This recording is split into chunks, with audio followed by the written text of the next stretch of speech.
Hello everyone, I welcome to all. This is Ajay and now you're watching JKSSB online tutorial. So आज के lecture में हम लोग science में ozone layer और इसकी डिप्लीशन के बारे में पढ़ने वाले हैं। डिप्लीशन मतलब इसका डिस्ट्रक्शन कैसे हो रहा है। तो ओजोन लेयर आज पढ़ने के बाद मुझे नहीं लगता कि आज के बाद आप कभी ओजोन लेयर को भूल पाओगे और आपको एक भी कॉन्सेप्ट ऐसा नहीं होगा जो नहीं समझ आएगा। मैं इसको बहुत अच्छे से जैसे हमने बाकी चैप्टर पढ़े वैसे ही इसको पढ़ेंगे, ठीक है। और बिल्कुल एग्जाम ओरिएंटेड ही कंटेंट पढ़ेंगे, ना तो हम एक्स्ट्रा पढ़ेंगे ना ही हम कम पढ़ेंगे, और मोर देन सफिशिएंट होगा आपके एग्जाम के लिए, जितने भी वन डे कम्पिटिटिव आप एग्जाम देते हो। तो सबसे पहले हम पढ़ लेते हैं ओजोन होता क्या है, ठीक है। चलिए मैं स्टार्ट करता हूँ ओजोन से। ओजोन क्या होता है? ओजोन बेसिकली एक लेयर होती है। आप बोल सकते हो, ये सबसे पहले मैं बोलूँगा ये कहाँ पाया जाता है। ये पाया जाता है फाउंड इन स्ट्रेटोस्फेयर। तो कोई बच्चा इसके अच्छे से नोट बना देना वाइट पेज पे और मेरे को सेंड कर देना, ठीक है। स्ट्रेटोस्फेयर, तो ये बेसिकली स्ट्रेटोस्फेयर में पाया जाता है। कंपटीटिव में आने वाला सबसे पहला क्वेश्चन, ठीक है, ओजोन से, कि ओजोन लेयर कौन सी लेयर में पाया जाता है। आपको पता है ट्रोपोस्फेयर, स्ट्रेटोस्फेयर, लिथोस्फेयर, अलग अलग प्रकार की अर्थ के ऊपर लेयर बनी हुई है, अलग अलग लेयर बनी हुई है एटमोस्फेयर में। तो ये बेसिकली स्ट्रेटोस्फेयर में पाया जाता है, ठीक है। और इसकी जो लगभग जो हाइट है, लगभग जो हाइट है वो है 20 से 22 किलोमीटर अर्थ से। आपकी अर्थ से कितनी दूर तक? 20 से 22 किलोमीटर तक इसकी हाइट है लगभग, वहाँ पे पाया जाता है स्ट्रेटोस्फेयर में। और उसके बाद ये बनते कैसे हैं, इसका जो सबसे पहले जो साइकिल था, जो हमें बताया कि ओजोन फॉर्मेशन का साइकिल कैसे बनता है, जो ओजोन फॉर्मेशन होता है, ओजोन जो बनता है वो कैसे बनता है, ठीक है। बहुत अच्छे से पढ़ेंगे हम लोग, ठीक है। मैं आपको कॉन्सेप्ट तक समझाऊंगा इसके। तो सबसे पहले मैंने बताया ओजोन जो है वो कहाँ होती है, वो स्ट्रेटोस्फेयर लेयर में पाया जाता है। ओजोन बेसिकली एक लेयर होती है जो ऑक्सीजन की बनी होती है। ये मैं आपको समझाने वाला हूँ जैसे ओजोन फॉर्मेशन कैसे होता है। तो इसका जो साइकिल बताया, साइंटिस्ट का नाम लिख लीजिए, चैंपमैन। इसने हमें सजेस्ट करा, इसने हमें बताया, सजेस्टेड किया cyclic order of ozone formation. तो इसने हमें क्या बताया कि जो ओजोन बनने का जो साइकिल होता है, जैसे आपका nitrogen cycle, oxygen cycle, carbon dioxide cycle, जितने भी साइकिल्स होते हैं कैसे कैसे बनता है, मतलब स्टार्टिंग में क्या लिया, फिर क्या बनाया, उसके बाद वापस कैसे टूटा, फिर कैसे बन रहा है, एक साइकिल कैसे बन रहा है। तो ये बेसिकली बनने का तरीका क्या होता है, सबसे पहले आपके एटमोस्फेयर में ऑक्सीजन होती है। ये जब सनलाइट की प्रेजेंस होती है, जैसे सनलाइट होती है तो सनलाइट होना कंपलसरी है। जैसे सनलाइट आती है ये दो अलग अलग पार्ट में टूट जाती है, ठीक है। ऑक्सीजन फ्री हो जाते हैं अलग अलग पार्ट में, जिसको बोला जाता है, इस ऑक्सीजन को बोला जाता है नेसेंट ऑक्सीजन, ठीक है। और इसी को जब इसके बाद क्या होता है, यही जो ऑक्सीजन होता है फ्री, ये फिर से ऑक्सीजन से मिल जाता है, फिर से ऑक्सीजन, क्योंकि एयर में तो ऑक्सीजन है ही है। जैसे सनलाइट में ये टूटता है, फिर से इसका एक जो ऑक्सीजन होता है एटम्स, जो आपका एलिमेंट है, ये वापस ऑक्सीजन से मिल जाता है और ये बना देता है O3। क्या बनाता है ये? O3।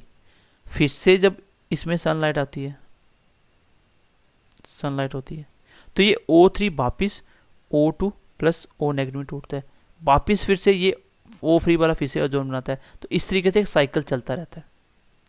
ऑक्सीजन से ही बनता है ये सारा। इसका जो फॉर्मूला होता है वो होता है O3। ओजोन का फॉर्मूला क्या होता है? O3, क्योंकि इसमें 3 एलिमेंट होते हैं आपके, किसके? ऑक्सीजन के। मतलब ऑक्सीजन का मॉलिक्यूल होता है, इसमें 3 होते हैं आपके। तो थोड़ी सी समझ जाए कैसे बनता है। ऑक्सीजन से ही ब्रेकडाउन होता है, फिर ऑक्सीजन से ऑक्सीजन मिलकर O3 फॉर्म बनाता है, और ये वैसे ही टूटता बनता है, ऐसे साइकिल चलता रहता है। और बेसिकली ये जो ओजोन है कुछ नहीं है, जैसे मान लीजिए आपकी एक अर्थ है, ठीक है, आपकी अर्थ तो एक ही है खैर। तो अर्थ के अराउंड क्या है, आपकी एटमॉस्फेयर है जिसमें अलग अलग प्रकार की गैस है। तो ये बेसिकली 20 से 22 किलोमीटर ऊपर आपके तो एक लेयर बनी हुई है पूरी ऐसे, जिसने पूरी चारों साइड से आपकी अर्थ को घेरा हुआ है। ये यहाँ पे पूरी गैस इकट्ठी हो रखी है, यहाँ पे गैस इकट्ठी हो रखी है O3। कैसे बनी? वो ऑक्सीजन से बन के। तो ये बेसिकली काम क्या करती है, ये होती है कहाँ पे? ये होती है स्ट्रेटोस्फेयर में। कहाँ होती है? स्ट्रेटोस्फेयर। जो आपके जहाज हैं वो भी यहीं पे उड़ते हैं, स्ट्रेटोस्फेयर में। ठीक है, क्योंकि यहाँ पे बादल वगैरह नहीं होते, बादल नीचे आके, इसके नीचे आके बारिश बारिश होती है इसके नीचे। तो स्ट्रेटोस्फेयर में होता है, और स्ट्रेटोस्फेयर की कितना 20 से 22 किलोमीटर के करीब करीब होता है यार से, ठीक है। और ये बेसिकली काम क्या करती है, ये काम क्या करती है, ये हमें यूवी रेज से बचाती है। जो अल्ट्रा वायलेट रेज आती हैं आपकी सन से, ये हमें इससे बचाती है। जब इस पे आती है तो ये कुछ अब्जॉर्ब कर लेती है, कुछ रिफ्लेक्ट कर लेती है। जो आपका ओजोन होती है वो क्या काम करती है, वो कुछ को तो ऑब्जॉर्व कर लेगी और कुछ को तो वो रिफ्लेक्ट कर देगी, कुछ को वापिस रिफ्लेक्ट, कुछ को ऑब्जॉर्व कर लेती है, किसको, यूवी रेज को। तो सबसे इंपॉर्टेंट बातें इसमें अभी तक जो याद करनी है वो क्या है कि ओजोन का फॉर्मूला क्या होता है। ओजोन का फॉर्मूला O3 होता है। ओजोन कहाँ पाई जाती है, ओजोन स्ट्रेटोस्फेयर में पाई जाती है, ठीक है। कहाँ पाई जाती है, कौन सी लेयर में, की स्ट्रेटोस्फेयर में। उसके बाद ये कितनी दूर है, 20 से 22 किलोमीटर दूर है। ओजोन हमारे लिए क्या काम करती है, तो ये हमें अल्ट्रा वायलेट रेज से बचाती है, जो सन से आने वाली, जो सन रेज में आने वाली अल्ट्रा वायलेट रेज होती हैं, ठीक है। तो ये हमें क्या करती है, it protect us from UV rays. ये अर्थ को भी यूवी रेज से बचाती हैं। आई होप यहाँ तक तो आपको क्लियर होगा। चलिए थोड़ा सा आगे बढ़ते हैं, नेक्स्ट पॉइंट बढ़ते हैं आगे।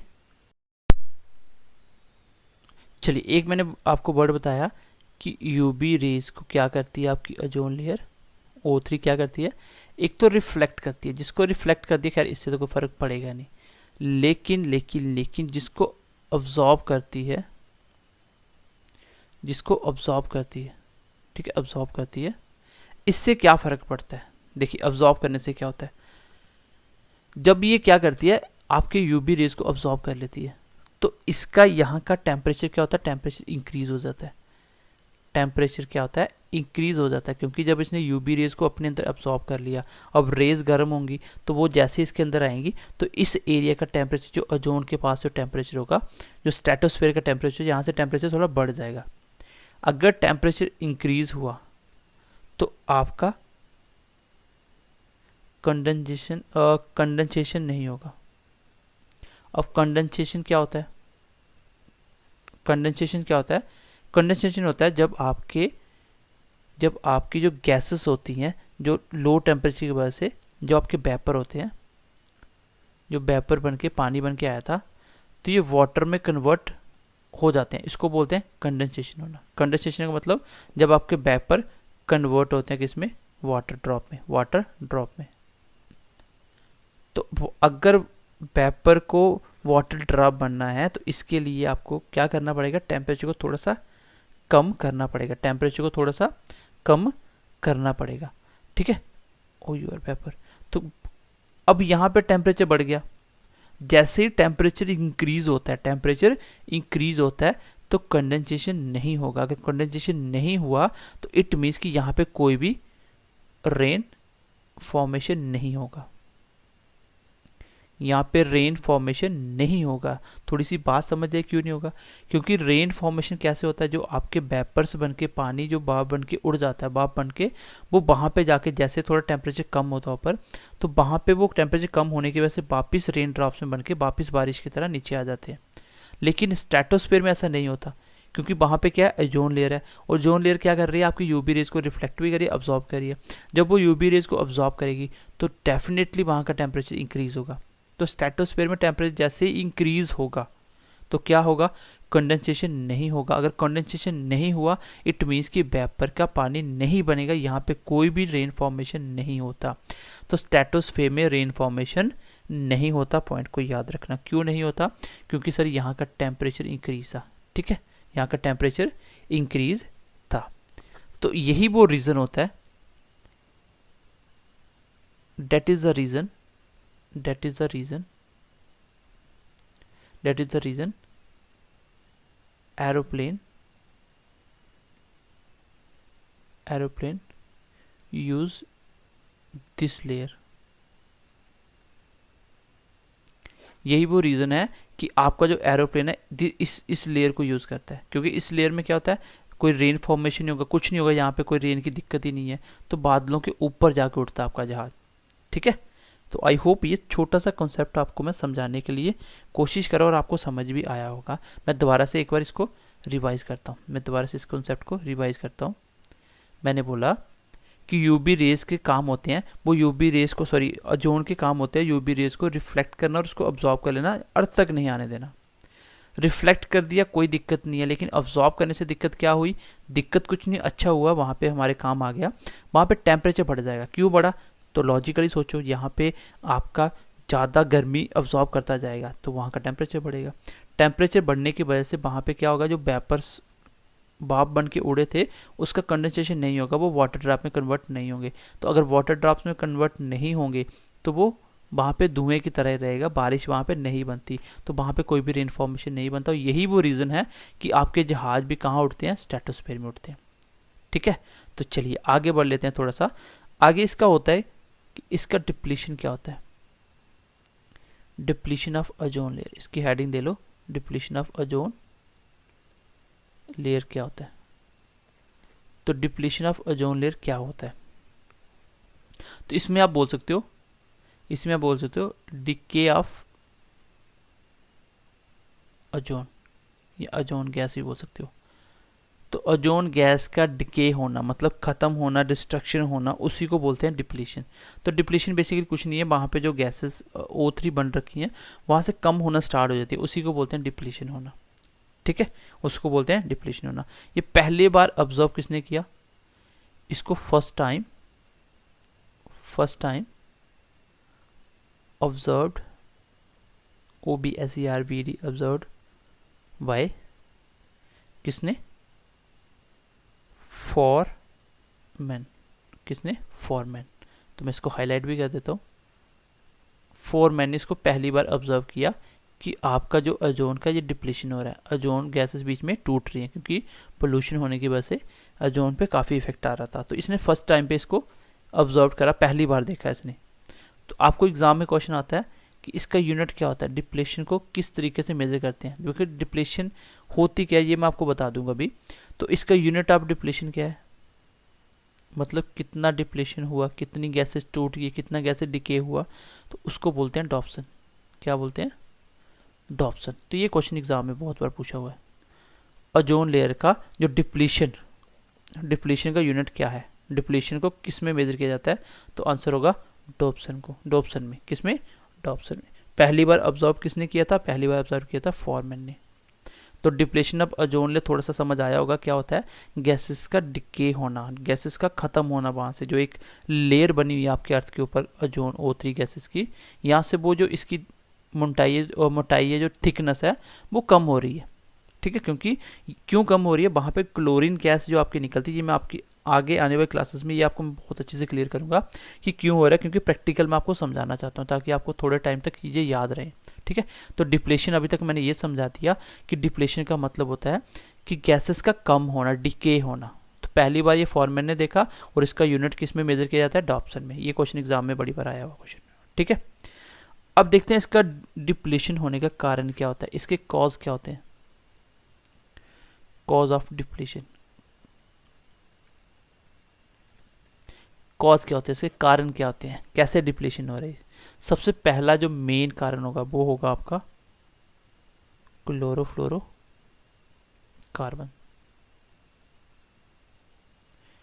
क्लोरोफ्लोरोकार्बन, ठीक है। क्लोरोफ्लोरोकार्बन इसका सबसे मेन रीजन है। ये हम किस में यूज करते हैं? ये बेसिकली ये कूलेंट में यूज करते हैं, जितनी भी ठंडी करने वाली चीजें, जैसे AC हो गया आपका, फ्रीज हो गया, ये सारे। ठीक है, और इसी का दूसरा नाम बोला जाता है क्लोरोफिल को, आल्सो कॉल्ड फ्रीऑन।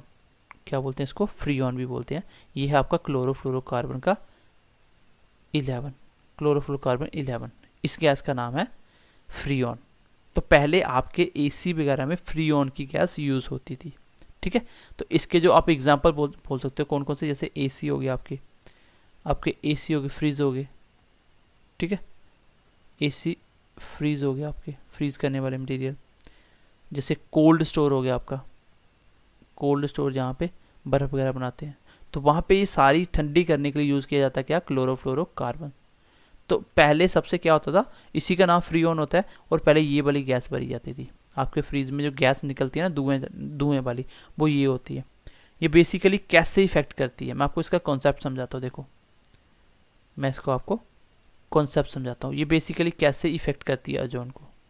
ठीक है, ये कैसे इफेक्ट करती है, तो बेसिकली होता क्या है, जो आपकी क्लोरोफ्लोरोकार्बन्स होती हैं, जब यूवी रेज प्रेजेंट होती हैं, जब यूवी रेज आती हैं, ठीक है, यूवी रेज आती हैं, तो क्लोरोफ्लोरोकार्बन जब उड़ के ऊपर जाती हैं स्ट्रेटोस्फीयर में, तो यहाँ पे जैसे यूवी रेज अब्जॉर्ब की, वो वाली जो यूवी रेज है वो क्या करती हैं, इसको कन्वर्ट कर देती हैं किसमें, इसको कन्वर्ट कर देती हैं क्लोरीन गैस में, किसमें, क्लोरीन। और बोलते हैं कि ये एक क्लोरीन एटम, इन जनरल बोलते हैं, जो एक क्लोरीन का एटम होता है वो कम से कम 1 लाख तक ओजोन पार्टिकल्स को डिस्ट्रक्शन करता है इसकी, या डिस्ट्रॉय कर देता है इसको। मतलब एक क्लोरीन एटम, जो अकेला क्लोरीन का एक एटम, कम से कम 1 लाख तक के जो ओजोन जिससे बनी हुई उसके पार्टिकल्स को डिस्ट्रॉय कर देता है। तो सोचो कितनी इफेक्टिव होती है, सिर्फ एक एटम ऐसा। तो हम लोग इसको पहले यूज करते थे, अब इसका यूज होना बंद हो गया। ठीक है, तो समझ जाइए क्या होता है क्लोरोफ्लोरोकार्बन। ये वही गैसेस होती है जो आपके कूलेंट से निकलती हैं, जैसे एसी, फ्रीज, कूलर जो भी होता है इन सब से निकलती हैं। तो जब ये यूवी रेज के कनेक्ट में आती हैं, इसके कॉन्टेक्ट में आती हैं, तब क्या होता है, तो इसके कॉन्टेक्ट के आने के बाद ये कन्वर्ट हो जाती है किसमें, क्लोरीन में, किसमें, क्लोरीन गैस में। अब क्लोरीन गैस का काम होता है, क्लोरीन गैस सबसे मेन रीजन होता है आपका ओजोन को डिस्ट्रक्शन करना, जोन की डिस्ट्रॉय करना जोन को। ठीक है, तो आई होप यहाँ तक समझ आई होगी। क्लोरोफ्लोरोकार्बन इसका मेन रीजन होता है। दूसरा लिख लीजिए आप लोग, दूसरा रीजन लिख लीजिए, दूसरा लिख लीजिए,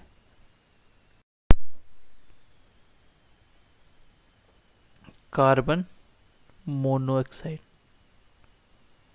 कार्बन मोनोऑक्साइड जिसका फॉर्म होता है CO। ये वो गैस है जो आपकी बॉडी में सबसे जल्दी रिएक्ट करती है। जैसे आप धुएं में खड़े हो जाओ, स्मोक में, तो आप सांस नहीं ले पाओगे। क्यों? क्योंकि ये जो गैस होती है ना, ये आपकी ब्लड में बड़ी जल्दी मिक्सचर हो जाती है, मिल जाती है। ये जल्दी जाते ब्लड में मिलेगी, और आपको पता है ब्लड ही आपकी पूरी बॉडी में क्या करता है, ऑक्सीजन लेके हर चीज़ सप्लाई करता है। तो ये गैस ब्लड में बड़ी जल्दी जाके मिलेगी और जल्दी जल्दी सप्लाई होगी, जिससे आप सांस भी नहीं ले पाते हो। ठीक है, तो ये भी क्या करता है आपका, ये आल्सो कॉरन है इसका, also cause of ozone depletion का। ठीक है, ये भी आपका ओजोन डिप्लीशन का काम करती है। ठीक है, या बोल सकते हो ये भी ओजोन डिप्लीशन सब्सटेंस है। तीसरे नंबर पे लिख लीजिए जो आपकी सल्फर एंड नाइट्रोजन ऑक्साइड।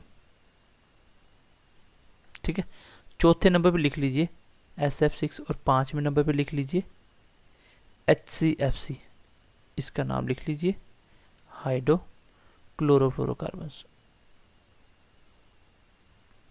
हाइड्रोक्लोरोफ्लोरोकार्बन्स। ठीक है, तो ये 5 मैंने मेन गैसेस बता दी जो आपके ओजोन लेयर को इफेक्ट पहुंचाती हैं, उसको डिस्ट्रॉय करने का काम करती हैं। तो बेसिकली याद रखना सबसे मेन है क्लोरोफ्लोरोकार्बन्स। तो ये क्वेश्चन एग्जाम में हजारों बार पूछा हुआ है, कौन सी गैस है जो आपकी ओजोन लेयर को सबसे ज़्यादा इफेक्ट पहुंचाती है, वो है क्लोरोफ्लोरोकार्बन्स। फिर मैंने आपको ये भी बता दिया SF6, HCFC, sulphur nitrogen oxide, एक बार इसको रीड कर लेना।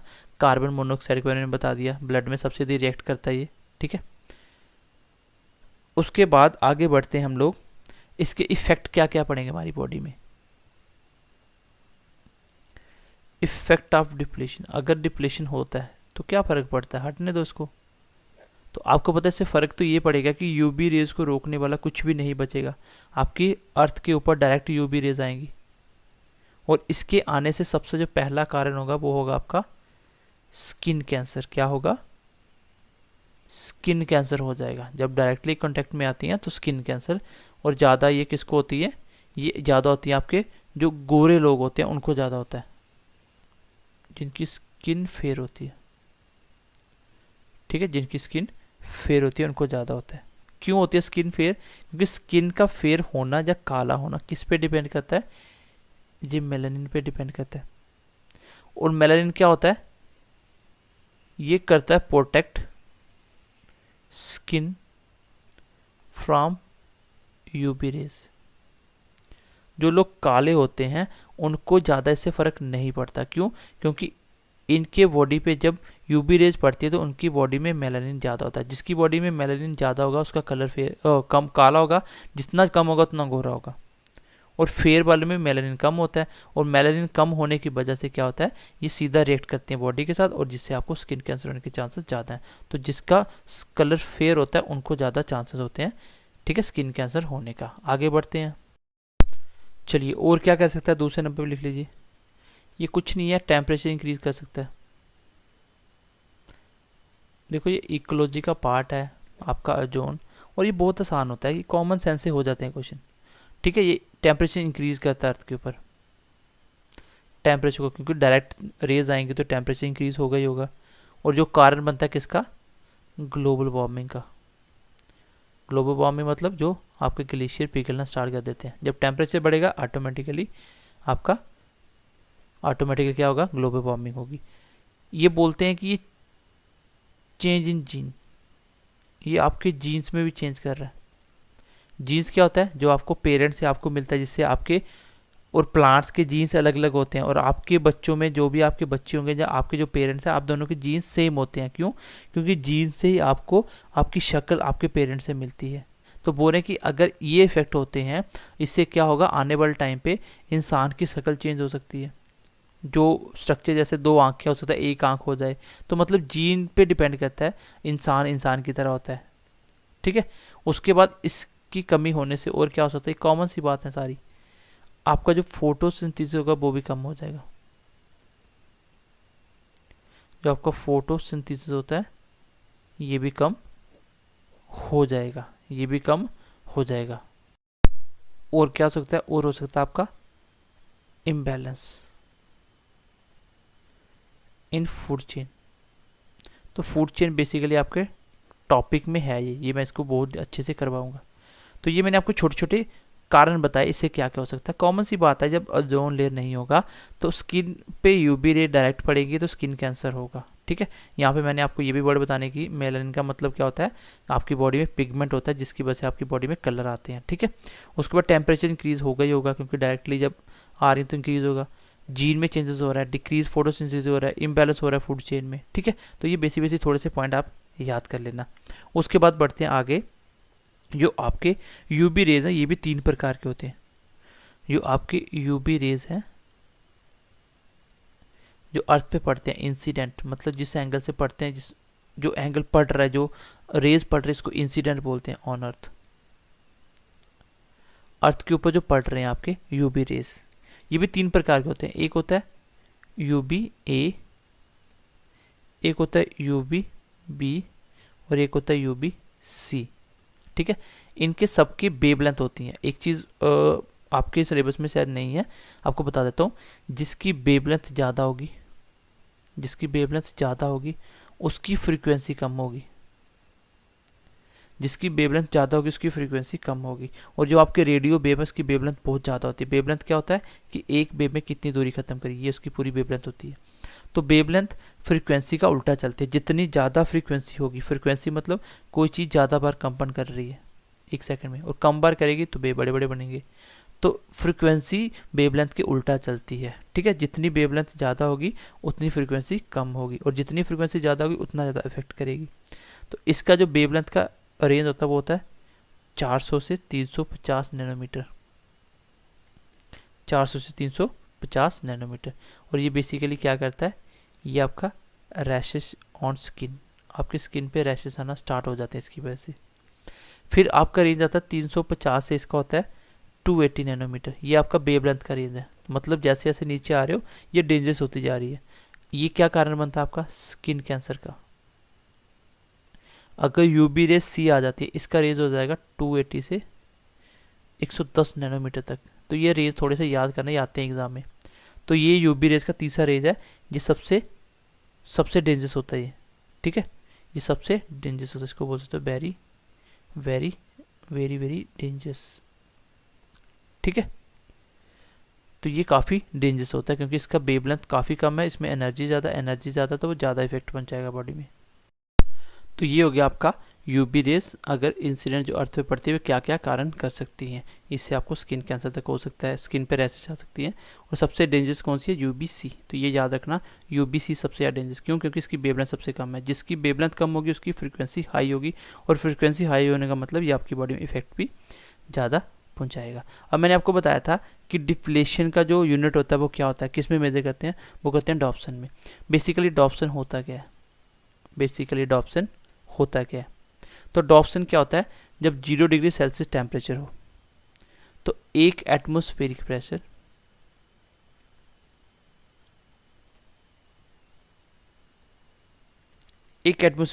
की वजह से 0.01 mm जो ओजोन लेयर का फॉर्मेशन होता है। आपको बात समझ नहीं आई होगी। आप ऐसे याद रख लो, डॉप्सन का मतलब होता है थिकनेस। ऐसे पढ़ याद रख लो, थिकनेस मतलब मोटाई कितनी है। जितनी मोटाई होगी उतनी डॉप्सन उतना ज़्यादा होगा। तो जो आपका एक डॉप्सन होता है वो किसके बराबर होता है? एक डॉप्सन ये बराबर होता है 0.01 mm ओजोन लेयर। जो ओजोन लेयर की जो थिकनेस होगी 0.01 mm, उसको एक डॉप्सन, इसको एक डॉप्सन बोला गया। तो ऐसे याद रख लेना, ठीक है। तो आपका जो थिकनेस है, आपकी इंपॉर्टेंट पॉइंट है, थिकनेस ऑफ ओजोन लेयर कितनी है। आपको पूछा जाए कि नॉर्मल ओजोन लेयर की थिकनेस कितनी है, तो आपका आंसर होगा 300 से 400 डॉप्सन। 300 से 400 डॉप्सन, 300 से 400 डॉप्सन, ठीक है। अगर जिसको बोलते हैं ना ओजोन होल, कभी आपने नाम सुना होगा ओजोन होल। ओजोन होल क्या होता है? If thickness of Dobson is less than by 100 Dobson. अगर 100 डॉप्सन से लेस हो जाए तो उसको बोलते हैं क्या? Ozone hole. इसको बोलते हैं ओजोन होल। ओजोन होल का मतलब होता है वहां की जो अर्थ के ऊपर जो गैसेस की एक लेयर बनी थी O3, वो वहां से पतली हो जाती है, और जैसे ही 100 डॉप्सन से नीचे आएंगी, क्योंकि 300 से 400 चाहिए, 100 से कम पड़ गई तो इसका मतलब पतली होगी, वहां से लिए उसकी डेप्थ थिकनेस कम होगी, ठीक है। तो एक पॉइंट इंपॉर्टेंट याद रख लेना, फिर मैं क्लास को खत्म करता हूँ। जो थिकनेस आपको एग्जाम में क्वेश्चन पूछा जाएगा सबसे ज़्यादा कहाँ होती है? सबसे ज़्यादा कहाँ होती है? तो आप याद कर लेना, मोर होती है, मोर एट पोल, और लेस होती है कहाँ पे? Less at equator. यहाँ पे बहुत अच्छा कॉन्सेप्ट होता है। तो इक्वेटर क्या होता है? ये आपकी अर्थ है। बिल्कुल, इक्वेटर एक ऐसी इमेजिनरी लाइन है जो अर्थ को दो हिस्सों में बराबर बांट देगी, आधा पार्ट ऊपर आधा नीचे। इस पार्ट से ये सामने वाली ये वाला, इसको बोलते हैं पोल। एक होता है नॉर्थ पोल, एक होता है साउथ पोल। एक होता है नॉर्थ पोल, एक होता है साउथ पोल। तो बेसिकली आपको पूछा जाए कि मैक्सिमम फॉर्मेशन कहाँ होता है, जो उनका मैक्सिमम फॉर्मेशन, तो यहाँ पे टेम्परेचर ज़्यादा होगा वहीं होगा, और टेम्परेचर कहाँ ज़्यादा होता है? यहाँ पे इक्वेटर पे। तो जो ओजोन का मैक्सिमम फॉर्मेशन होता है, मैक्सिमम फॉर्मेशन ऑफ ओजोन लिख लो, वो कहाँ होता है? इक्वेटर पे होता है। लेकिन सर अगर इक्वेटर पे होता है तो फिर यहाँ पे थिकनेस मोटी कैसे होगी पोल पे? वो क्यों होता है? क्योंकि यहाँ पे टेम्परेचर हाई होने की वजह से इसमें जेट स्ट्रीम चलती हैं। कौन सी स्ट्रीम चलती हैं? हवाएं चलती हैं, जिसको बोला जाता है जेट स्ट्रीम। इसकी वजह से ये इसको यहाँ से धकेल के ले जाती है पोल के पास, जो आपकी ओजोन बनी थी O3 यहाँ पे। तो इसलिए यहाँ पे इसकी लेयर मोटी हो जाती है, यहाँ पे डॉप्सन ज़्यादा हो जाता है। तो आपको ऐसे याद रखना है कि पोल पे मैक्सिमम थिकनेस होती है और इक्वेटर पे लेस। अगर बोले कि ज़्यादा कहाँ बनती है तो आंसर होगा इक्वेटर। यहाँ से मैंने 3 क्वेश्चन बताए कि मैक्सिमम थिकनेस कहाँ होती है पोल पे, मिनिमम कहाँ होती है इक्वेटर पे, बनती कहाँ है आपकी ओजोन मैक्सिमम, वो बनती है आपकी इक्वेटर के ऊपर, ठीक है। तो बाकी क्लास में कल कंटिन्यू करूंगा, इस एक बार मैं इसको रिवाइज कर देता हूँ ताकि आज की क्लास आपको बहुत अच्छे से समझ आ जाए। सबसे पहले मैं बताया ओजोन कहाँ होगी, ओजोन होगी स्ट्रेटोस्फेयर में। कहाँ होगी? स्ट्रेटोस्फेयर में। स्ट्रेटोस्फेयर कितनी दूरी पे है? ये है आपका 20 से 22 किलोमीटर की दूरी पे, ठीक है। उसके बाद इसका फॉर्मूला क्या है? O3। इसका फॉर्मेशन कैसे होता है? इसका फॉर्मेशन साइकिल क्या है? किसने दिया सबसे पहले? ये दिया चैंपमैन ने सबसे पहले सजेस्ट किया था आपका साइकिल। तो कैसे होता है, ये O2 से टूटता है ऑक्सीजन से फिर O3 से मिलकर O3 गैस बनाता है। तो फॉर्मूला क्या हो गया, O3। ये होता है स्ट्रेटोस्फीयर में। इसका काम होता है यूवी रेज को रोकना। ठीक है, ये क्या करती है, ओजोन क्या करती है, अब्जॉर्ब करती है यूवी रेज को, और यूवी रेज को ये रिफ्लेक्ट कर देती है, और हमें ये क्या करती है, यूवी रेज से बचाती है। ये मैंने आपको बता दिया। फिर मैंने बताया कि रिफ्लेक्ट और एब्जॉर्ब से क्या, जब एब्जॉर्ब करता है तो इसका टेम्परेचर बढ़ जाता है, टेम्परेचर बढ़ेगा वहाँ पे कंडेंसेशन नहीं होगा, कंडेंसेशन नहीं होगा तो वेपर से वाटर नहीं बनेगा, इसलिए यहाँ पे क्या होता है, रेन फॉर्मेशन नहीं होता, और इसी वजह से यहाँ पे आपके जहाज भी उड़ते हैं, जो एरोप्लेन यहाँ पे उड़ते हैं। फिर मैंने बताया डिप्लेशन क्या होता है, डिप्लेशन होता है आपका डिके होना, ओजोन का डिके होना, खत्म होना। तो फर्स्ट टाइम ये किसने ऑब्जर्व किया था, फॉरमैन ने। और यूनिट क्या है डिप्लेशन का, डॉप्सन, और मैंने एक डॉप्सन भी बता दिया कितना होता है, 0.01 mm। इतनी थिकनेस होगी ओजोन की, उसको बोला जाएगा डॉप्सन। इसके कारण बताया मैं, सबसे पहले बताया ओजोन का कारण होता है डिप्लेशन का क्लोरोफ्लोरोकार्बन CFC, और इसी को बोला जाता है फ्रीऑन। तो ये मैं अगली क्लास में आपको समझाऊंगा कि क्लोरोफ्लोरोकार्बन में उस कार्बन के बाद उसके बाद क्या ली, फिर क्या ली, क्यों लिया, ये मैं आपको नेक्स्ट क्लास में समझाऊंगा। ठीक है, फिर कॉन्सेप्ट ये है कि क्लोरोफ्लोरो से क्या होता है, जब यूवी रेज होती है उसके कॉन्टेक्ट में आती है तो यहाँ से क्लोरीन गैस निकलती है। क्लोरीन गैस क्या है, सबसे मेन रीजन होता है आपका ओजोन को डिफेक्ट करना। तो कार्बन मोनोऑक्साइड हो गया, सल्फर एंड नाइट्रोजन ऑक्साइड, फिर मैंने बताया SF6 और SCFC, तो ये बताया। फिर मैंने बताया इफेक्ट क्या होंगे, इससे इफेक्ट ये होगा, स्किन कैंसर हो जाएगा, टेम्परेचर इंक्रीज हो जाएगा, जीन में चेंजेस आएंगे, डिक्रीज फोटोसिंथेसिस होगा, इम्बैलेंस होगा फूड चेन में। तो ये मैंने आपको कुछ पॉइंट बताए। देन लास्ट में मैंने आपको इसका थोड़ा थिकनेस बता दिया कि यूवी रेज इस 3 प्रकार की होती है, और फिर मैंने आपको लास्ट में बताया ये वाला पॉइंट कि डॉप्सन किसको बोलते हो, मोटाई कितनी है, थिकनेस कितनी है, तो वो 0.1 mm और 0.01 mm ओजोन लेयर की अगर थिकनेस होगी उसको बोला जाएगा एक डॉप्सन। ठीक है, उसको बोला जाएगा एक। और क्वेश्चन एग्जाम में आएगा कि ओजोन होल की कंडीशन क्या होती है, जब आपका डॉप्सन कितना हो, 100 डॉप्सन से नीचे हो, और 300 से 400 उसका एवरेज होता है आपका जो थिकनेस होती है। ठीक है, और मैक्सिमम होता है पोल पे, मिनिमम होता है एक्यूटर पे, और फॉर्मेशन होता है एक्यूटर पे। और क्यों होता है पोल पे, क्योंकि जेट स्ट्रीम इसको यहाँ इस साइड ले जाती है ओजोन को। तो ये थी आज की क्लास। उम्मीद करता हूँ ओजोन पे थोड़ी सी नॉलेज आपको मिली होगी। अगली क्लास में हम इसको जब खत्म करेंगे उसके बाद आपकी ओजोन कंप्लीट हो जाएगी। ठीक है, ओजोन लेयर कंप्लीट हो जाएगी। चलिए नेक्स्ट मिलते हैं अगली क्लास में। ध्यान रखिए अपना, bye bye, take care and God bless you.